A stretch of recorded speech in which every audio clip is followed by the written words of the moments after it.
going to go over the steps on how to install an Emerson Echo motor ceiling fan. Make sure that you turn off the electric to the circuit you're working on and then double check it with an electrical tester.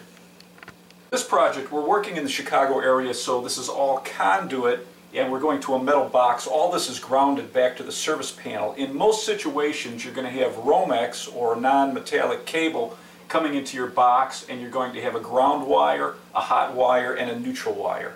In this case they pulled wire, and this yellow wire is hot, the white wires are neutral, and when we screw this to our metal box it's going to be grounded. Before you start your project, make sure to look inside the box to see if it's rated for a ceiling fan. If not, you're going to need to replace it. The parts are packaged in 2 styrofoam containers. You want to take the motor out of the plastic bag and then keep it in the styrofoam with the top up, and this is a nice base to work out of. On your down rod, you're going to loosen the set screw, and that will allow you to remove this hanger ball and a retaining pin. There's 2 set screws on the top of the motor that you're going to loosen so that we can put our down rod into the top of this. We're going to feed the wires through the down rod and slide it into the top of the motor. You have a clevis pin and a clip that you're going to push through the hole in the down rod, and you're going to line that hole up with the hole on the top of the motor mount.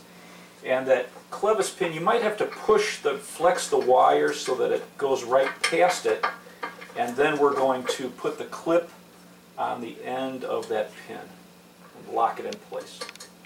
Now we're going to tighten those 2 set screws, and it's important that these are very snug and that that clip is properly positioned, because this is what's holding up the fan.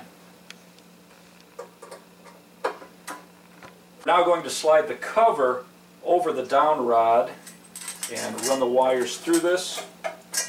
There's a rubber grommet on the top that's going to hold it in place.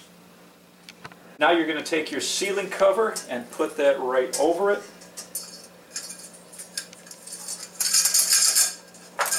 And make sure it's facing the right direction. Now we're going to take the hanger ball and slide the wires through this. And that's going to go right over the down rod. You're going to take your pin and put it through the hole on the top of the down rod, and there's a slot in that hanger ball that you want that pin to rest in, and now we're going to tighten the set screw. You want to pull up hard on that ball while you tighten this, and this needs to be very snug. If it's not, you can get a little wobble in your fan. On the fan you get 80 inches worth of wire leads, and that's if you have very tall ceilings and you're going to be using an extended down rod. In this case we're just going to a standard ceiling, so I'm going to cut the wire at 9 inches and then strip back the insulation.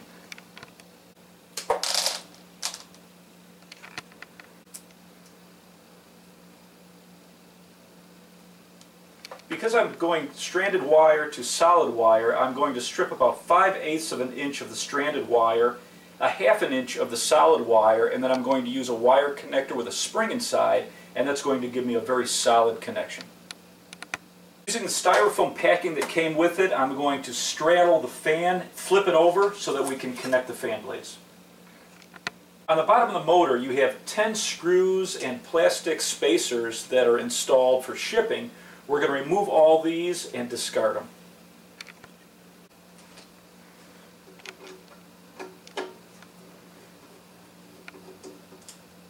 We're going to connect the blades to the blade flanges, and they're held in place by 4 screws and 4 washers.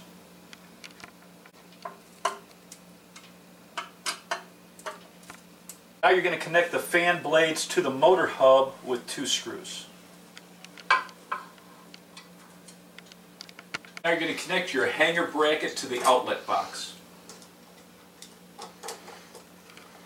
There's a groove on the side of the hanger ball that needs to set into the tab on your bracket. Now you're just going to lift it up and put it in place, rotating it so that that groove is locked in place. Now you're going to connect the black wire from the fan to the hot wire. In most cases it's going to be black.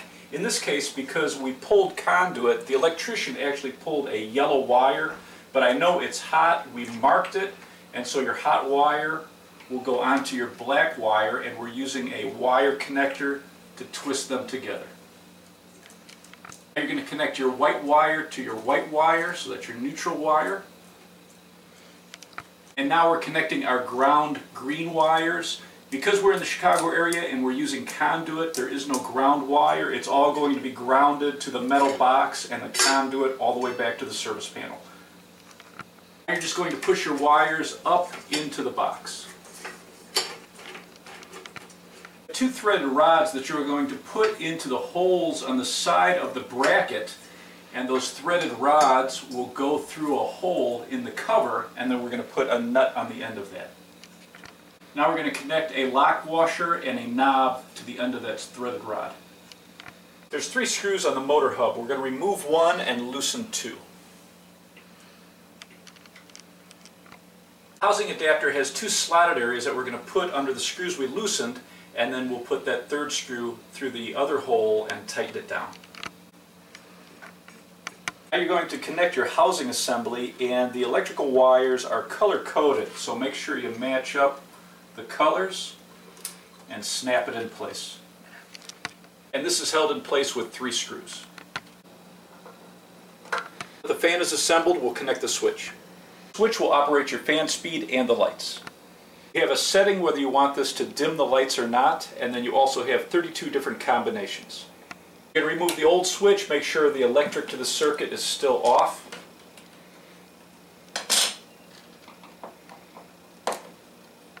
When you're connecting your switch, you need to know which wire is going up to the fan and which wire is coming from the service panel. So you're going to have to turn the electric back on to test this. So make sure while the electric's off, you separate the wires so nothing's touching. You're going to use a tester, and then right here we can see that there's no electric, and then there's electric on this one. So we know that this black wire is coming from the service panel, and this is the wire going up to the fan. And then you're just going to connect your wires with a wire connector, and because we're working with conduit, we're not going to be connecting our ground wire. It's going to be grounded when we screw it into the metal box. If you're working with a non-metallic cable, you always want to connect your ground wire. 32 different settings on your switch. They're all in the up position, which matches your receiver in the fan. If you want to make a change in those switches, you have to make the same change in the fan. I'm going to put the switch in the box and screw it down. And then the cover plate's held in place with 2 screws. When you turn it on, you want to set your fan speed to high. Then you can turn on your fan.